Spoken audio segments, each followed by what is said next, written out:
be secular is to be not religious, right? I think most students, when they first talk about secularity, that's what they mean. They mean not religious. I think that's hiding something much more important, though, about the way that secularity functions in our society. I mean, I think there are lots and lots of folks who would identify themselves as religious who are thoroughly secular in a different sense, right? This is a sense that many contemporary scholars of secularism describe, and it's really more a kind of way of being in the world, a way of life almost, a sort of a form of subjectivity, an orientation toward the world and toward oneself in really important ways, right? Kind of notion of the sort of the self-standing individual who has full control and sovereignty over him or herself, right? Who seeks to exercise agency freely in the world. That kind of notion of the person lies at the center of secularism, secularity. And you know, you can still be deeply, if not, maybe not even consciously sometimes, invested in that kind of subjectivity, that project of becoming a person, right? That secular project of becoming a person, and still identify yourself as religious, right? I think that's a really important distinction. I mean, I always say it, I feel like really strongly in my own sort of secular orientation toward the world, the way in which I've, you know, sort of bought into that project without even realizing it on some level, right?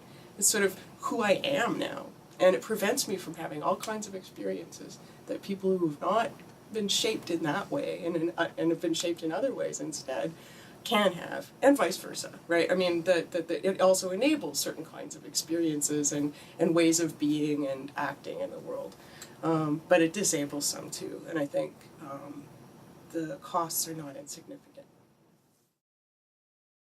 I have a sort of feeling of horror when I think about this one form of subjectivity being sort of enforced, and I really mean the violence in that word, right?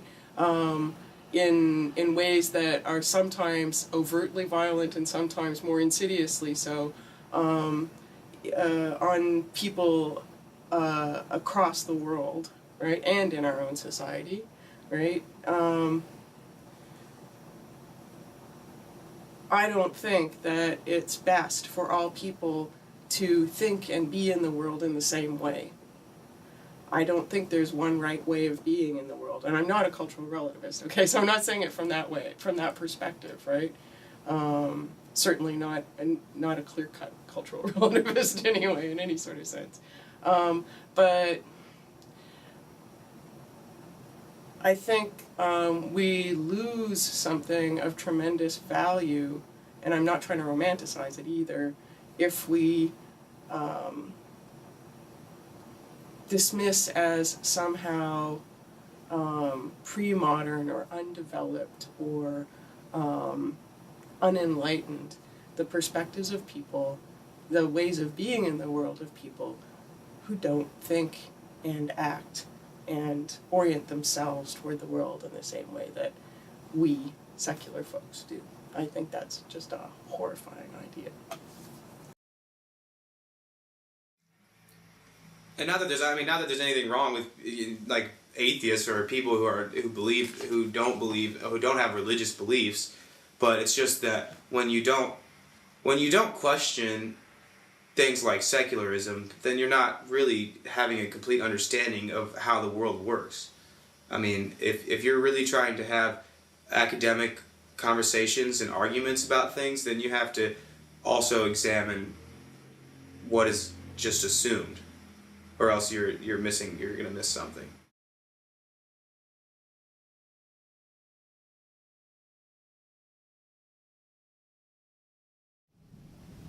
Yeah, I think that it's important for us to consider how what we study impacts those around us and the world around us. But we shouldn't be focused only on that. It's important to put everything in context with where we are, but it's also important to realize that contexts change and moralities change, and it's not worth not knowing something just because it doesn't fit with what we see as the proper way to do something today. We still want to go out. We still want to learn what we can learn, and then let's sort through the implications of that later. Classroom experiences and the subjects of study would make me aware of different perspectives other than my own. But I think it was small group discussions with students, whether it be in a classroom setting or whether it be in the Java joint or somewhere on campus, those kinds of exchanges with my peers were the situations in which I was challenged to think more critically about my own belief, my own lens with things, and those were valuable moments. But I oftentimes did think that that maybe some other students on the campus weren't that the environment wasn't structured enough for them to challenge those beliefs, because there are certain beliefs on this campus that seem to be here, and it seems to be this idea that those beliefs aren't questioned. We don't question those things because that's kind of where everybody's at. But there's a lot of value, and I think there's value for everyone. And I think really if we look at critical thought for what it is, critique for what it is, there's value in challenging your own experiences, your own preconceived notions of what something is. To look at that and say, why do I think that way about this subject? Why, when I look at that person with that skin color, do I think of these things? Why is that? What is it in my family history that leads me to believe these things? What is it in the social norms and in the community that I was raised in? And what's going on this institution itself that encourages me to think this way? And to have an environment where you can ask those questions with other students that are here to ask the same questions is very beneficial. I just think that we, in the process of that, should not exclude that kind of discussion from happening with any topic. I think everything should be on the table because there's value with that. Having to leave the classroom and go home has been really challenging to what I believe in a really good way. My first 2 years of Beloit, I think I really grappled with what I believe kind of from the inside out, going back to very basic things that I had sort of taken for granted throughout my life. And I found that to be a really rewarding experience and enriching. I've changed, I think, a lot of my persuasions and become less defined in what I believe. But sort of like questioning the structure that I've kind of been raised on, kind of like shaking the structure to see how it stands in lieu of all the things I'm learning, but not necessarily like with the intent to tear it down. So I think the things I believe have kind of been strengthened for me in ways I wasn't expecting, or I believe for I think some of the same reasons, but it's been more clarified for me. It's probably simplified in some ways too. I've taken a lot of the sort of things that were sort of rehearsed throughout my life away. Just kind of clear vision of why I would associate with something that's in this sort of environment not always seen as like an intelligent choice. I think it means engaging across boundaries that you think are going to be really uncomfortable to engage across.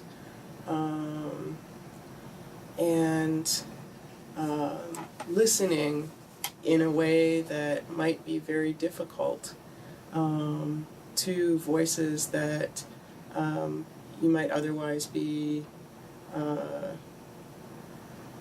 ready to dismiss out of hand. And I think this is true on all sides of the question, right? I think that by coming together, people with different ways of being in the world coming together in any sort of circumstance, right? There's through that coming together, there's a kind of ethical obligation to listen and question oneself as well as the other person, right? That doesn't mean accept or anything. It means really listen and to try to understand another way of making sense of life and making sense of oneself in the world, and to see the potential value in it as well as its possible pitfalls from all sides. Being in a place where I have connected with several students of faith, but also students who don't identify with a particular faith. That richness and sort of diversity of relationships has really made me so much more aware of what I do believe, because it's exposed me to what other people believe, and it's really forced me to question what I believe and how things work out in my own way of seeing things. And I don't think I would have had that clarity had I gone somewhere else and not had to deal with the same things. And I think just the experience of having to navigate your identities in the classroom, of how much you bring your entire self, your faith included, into the classroom, just that experience of having to figure that out a little bit is something that will come in a lot of good. Will be very handy in the future. Just, it's a sort of having a firmer foundation, even if what is above the foundation is, you're not quite sure what it is.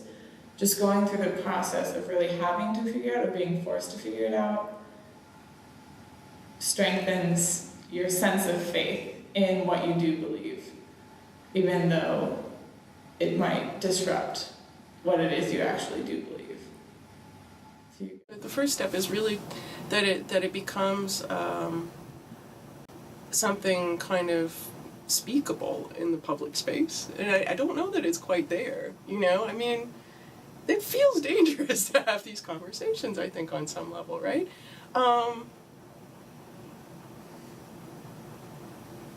That there's this way in which it has to become something that isn't just shut down, a conversation that's not just shut down, right? A conversation that people are willing to enter into seriously with their commitments. It's not that you can't come into it with commitments, but if your commitment is to shutting it down, then there's a problem. And I'm not convinced. I mean, there are places, sort of particular disciplines where it's more likely that people are going to entertain such questions than others, and all kinds of things. These are of course conditioned by multiple factors, including our disciplinary training and all this stuff, right? But and this is true for students as well as faculty, right? I think we get disciplined really quick, right? When we start to sort of move into an area of study. That until it can actually become part of a real conversation, a serious conversation about what we're doing at institutions like this on a broader level, like this getting back to this question of what liberal inquiry is really all about, and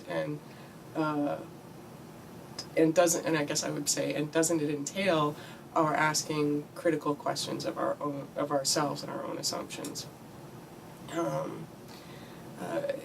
Maybe that's the sort of entry level question for this, right? Because then that in some ways does, if you answer yes to that question, that rhetorical question, then you're bound to sort of ask a set of questions about what it means to establish a kind of normative intellectual stance, and not just intellectual, like way of being on campus, right?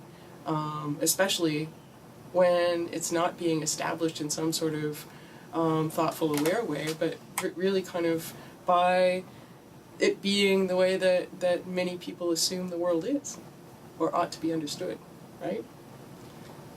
That really makes it hard to ask critical questions about it, and to have any kind of discussion that's not going to really dismiss it, right, out of hand. We're in the business of teaching people how to think critically, teaching people how to be whole people who can operate in complex environments. Difficult conversations absolutely have to be a part of that. I think a lot of students, again in my experience, are afraid to talk about certain kinds of taboo subjects, right? Religion is certainly one of them, but race is another one, and so is class.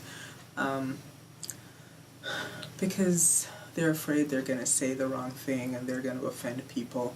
And I think we need to get over that, right? People need to learn how to talk across boundaries respectfully. Sort of returning to that, there's that very thin line between challenging someone and making it so that they feel they're not welcome. Now I wonder, how can we get everyone to learn at that thin line?